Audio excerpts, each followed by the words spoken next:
Sir మన తాతలు ముత్తాతలు మన ముందు తరం వాడినటువంటి వస్తువులన్నీ కూడా వాళ్ళు చాలా భద్రపరిచేవారండి. జాగ్రత్తగా 100 సంవత్సరాలైనా 200 ఏళ్ళైనా సరే వాటిని పాడవకుండా తగు జాగ్రత్తలు తీసుకునేవారు.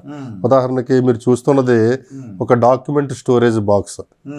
ఏదైనా స్థలం రిజిస్ట్రేషన్ చేసినా లేదా ఇల్లు కొన్నా చేసినా సరే ఆస్తి కొన్నప్పుడు ఆ కన్సర్న్ డిపార్ట్మెంట్ ఏదైతే ఉందో వాళ్ళు ఈ విధంగా ఒక టిన్ బాక్స్ ఇచ్చేవారండి. ఈ బాక్స్ ఇచ్చేవారు. దాంట్లో డాక్యుమెంట్ ఉంటుందండి.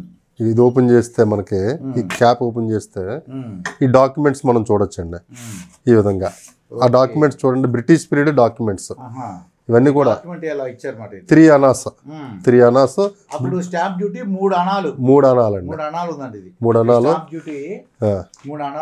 పేపర్ కూడా చాలా క్వాలిటీగా ఉందండి. వెరీ క్వాలిటీ చాలా బాగుందండి. ఈ విధంగా వీటిని ఏంటంటే చెక్కు చెదరకుండా రిజిస్ట్రేషన్ అయిన వెంటనే ఈ స్టోరేజ్ లో పెట్టించేవారు.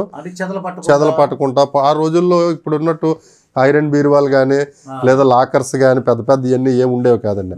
ఎక్కువగా స్టోర్ చేయడానికి చెక్కపీటలు వాడేవారు, చెక్క బీరువాలు వాడేవారు. అవి అందుకని ఏంటంటే అందులో ఎప్పుడైనా చెదపడితే పాడవుతుంది అనే ఉద్దేశంతో ఈ విధమైనటువంటి స్టోరేజ్ మెటల్తో తయారు చేసి లోపల పెట్టేసేవారు. దీన్ని మూత పెట్టేసేవారు. ఇప్పుడు